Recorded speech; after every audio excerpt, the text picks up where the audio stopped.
The day they fired me, the office smelled like burnt coffee and cheap perfume.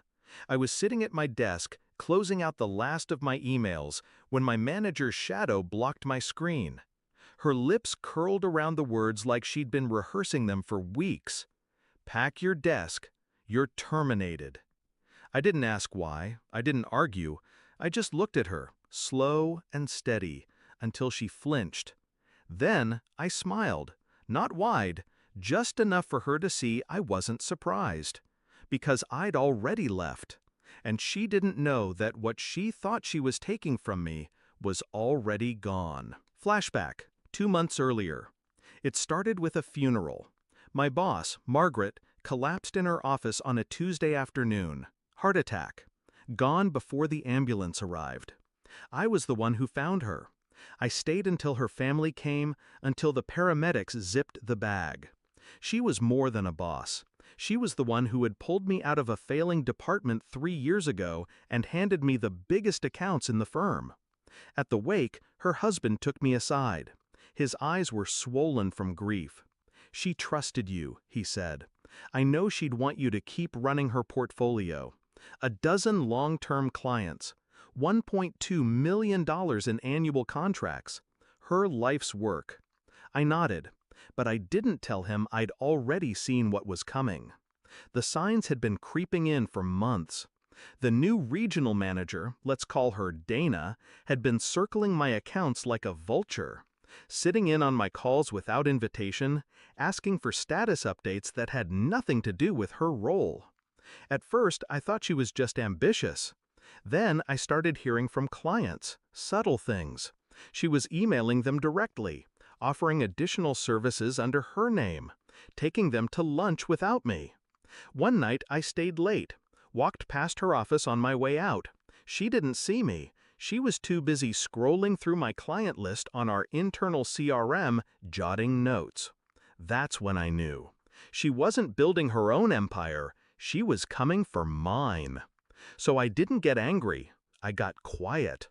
I started keeping my conversations with clients off the company email, phone calls only, private meetings.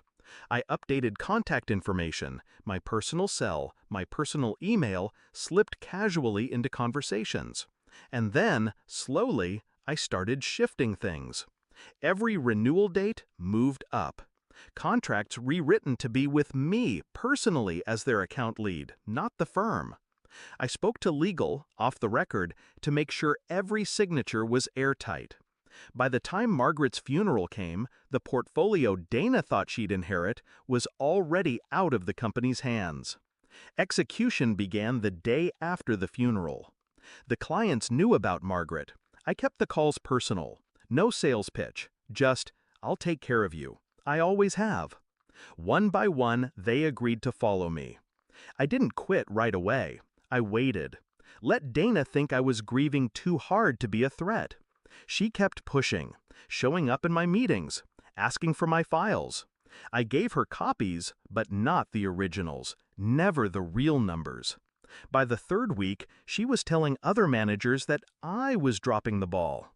I didn't correct her. I wanted her confident, sloppy. The trap closed on a Friday morning. I walked into HR with my resignation letter. 2 sentences. Effective immediately. No reason given. I handed over my badge, my laptop, wiped clean except for the generic company software. Then I walked straight past Dana's office without looking in. Over the weekend, I moved into my new workspace, a small glass-walled office in a building 3 blocks away. My own name on the door, my own contracts in the drawer. By Monday, my phone was ringing off the hook with familiar voices.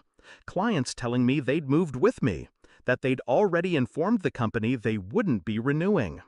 1 week later, Dana came for her victory lap. She called me into her office. Her tone was almost gleeful when she said it. "Pack your desk, you're terminated." I wanted to laugh. She thought she'd cut me off at the knees. But here's what she didn't know. By then, there was nothing in that desk worth packing. She must have sensed something when I didn't protest, when I just gave that small, calm smile and walked away. Maybe she thought I was in shock. Maybe she thought I'd crumble later. That afternoon, I sat in my new office, watching the rain streak down the glass, and thought about Margaret, about loyalty, about how quickly ambition turns into betrayal, and about how easy it is to take everything from someone who thinks they've already taken it from you. 2 weeks after my termination, the firm sent a desperate mass email to all my former clients offering discounts and bonuses to stay. No one responded. A month later, I heard Dana was no longer with the company. No press release, no farewell party, just gone. I never reached out. I didn't need to.